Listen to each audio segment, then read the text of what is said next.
Okay mga Lods, nakaka-antig ng damdamin po itong susunod nating content. Ang asawa, ang may bahay ni Chis Escudero dahil nababash siya. Well, meron tong live stream, tong si Heart Evangelista. Nagsalita siya for 30 minutes. In fairness naman sa kanya kasi, masasabi natin na si Heart Evangelista, bago pa siya pumasok sa, well, bago siya naging asawa ni Chis Escudero, mayaman na naman siya. So, plausible naman talaga na kung ano yung lifestyle niya, kaya niyang gawin. However, since she is a public figure at asawa niya ang isa sa mga nasasangkot dito sa mga contractor controversy na to, I guess she should be more open to criticism. Dun ko na lang sasabihin. Kasi, believe it or not, sabi niyang ganon, in contact na daw siya with her lawyers and she will not take it sitting down. Okay. Alright. Gusto ko lang yung maging ating, kumbaga yun yung i-predicate ating discussion doon. So, be careful. Kayo don't break my heart. My age breaking. Risky naman ito sa para sa 2K views. Anyway, pakinggan na natin. Let's go. For other people. Okay. Because my points in heaven are far more important than my points here. Yun naman pala yung points in heaven niya. Ligtas points. Mas importante ang ligtas points kesa sa points here in earth. Diba? Kaso ako ano lang, may napanood kasi akong video, Miss Heart. Ano lang to baka kasi mali ako. I will submit if mali talaga ako. Meron kasing niregalo daw na ring sa'yo si Chis Escudero. Nakamahal-mahal. Hindi ko alam kung magkano, 1 million pesos ba yun? 1 million dollars ba yun? Kasi I cannot do that on my own. Pag nagregalo ako ng 1 million sa'yo, ibig sabihin ganun kaka-importante. Ay. Anyway, ligtas points ang nangunguna. Tuloy natin. So do not come for my integrity when it comes. Okay, sabi dito ni Miss Diane Cardena, people are dying because of corruption.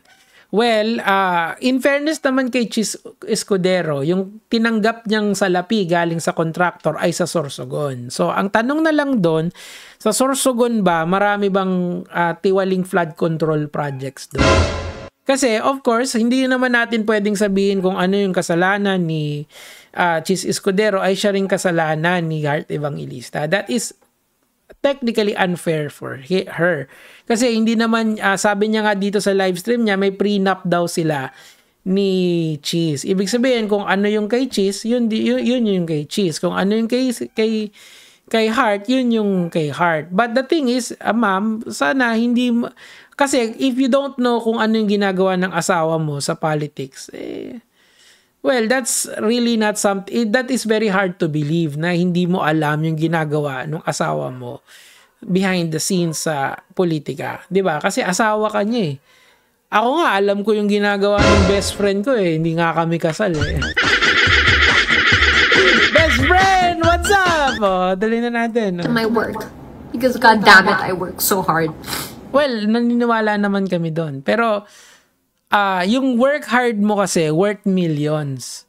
Yung work hard namin dito, ako masasabi ko at least thousands, okay? Kasi hindi ko alam kung magkano yung kinikita nyo. Yung 8 oras na trabaho mo is already worth millions. Kunyari, nag-unbox ka, which sinabi niya din sa live niya. Nag-unbox siya ng bag, di ba? Yung bag na yon, millions of pesos na yung worth nun. Pag nag-unbox ako, swerte na yung 1K views. Pero ibig kong sabihin, yung effort kasi is very relative kung sino ka sa lipunan. So, pag binaha kami, ramdam talaga namin yun. Kasi like ako, hindi ko na inaasahan kasi yung gobyerno ng Antipolo na ayusin yung Marcos Highway. Medyo nag-improve naman through the years. Pero salamat yun kasi may SM sa magkabilang panig eh. SM dito sa Marikina, SM dito sa Masinag. So, tumaas yung namin, yung kumbaga may sarili silang private flood control para hindi alurin yung mga gusali nila. So kami rito, naglagay din kami ng mitigating factors para dun sa flood, sa pagbabaha. Ibig sabihin, kami inayos namin yung bubong, nag-add kami ng drainage para hindi kami bahain ng sobra dito. Hindi na namin kasi inaasahan yun eh. Kaya kong protektahan yung sarili ko sa baha. Pero 99.9% of the Filipinos watching this cannot do what I can do. And definitely what you cannot do is I cannot do that, di ba? Safe na safe kayo pag bumaha, ma'am. So, wag po kayong magalit sa mga tao kung nakikita nila na yung lifestyle nyo is something beyond their imagination. Kasi kami, very fundamental ang aming problema. Leptospirosis. At saka baka mabasa yung computer. Okay, yung cellphone, no? Pag nalaglag sa baha yung cellphone, yun talaga yung yun talaga yung totoong maalaala moments. Talaga, 99.9% mayaman, mahirap. Pag nalaglag sa tubig yung cellphone, sa baha, iyak malala. O talaga. yung ligtas points talaga yung nagdala nito eh. Let's go. And I am proud of what I have. And again, it's not about you. We believe, siguro naman lahat ng tao would agree that you are very hardworking because we know your career. But we also know that you are the wife of Chis Escudero na humaharap sa maraming issue, madam. Don't make it about you. It's not about you. It's really not eh. Hindi talaga to about sa kanya eh. Oh, talay. What else could I say? Ano pa? That I'm wala pa yun ang tawag dyan sa dead air, yung tawag dyan. Nag-call center kasi ko eh. Nung panahon ni Gloria Arroyo. Maganda yung call centers nun. Medyo magandang bigayan tsaka yung sa incentives. Ewan ko ngayon, kamusta na ba yung mga call center pips natin dyan? Anyway, tuloy. Sorry for my fans that I'm not going to Fashion Week. I know. So yun lang yung iniiyak mo. Hindi ka makakapunta sa Fashion Week at hindi ka kikita ng, sabi niya dito, na 2 million pesos at least. Kakaiyak naman yun. Like, alam mo, pag hindi ka nakapasok, kunyari kasi baha, di ba? Parang medyo may konting may konting consolation kasi makakapagpahinga ka.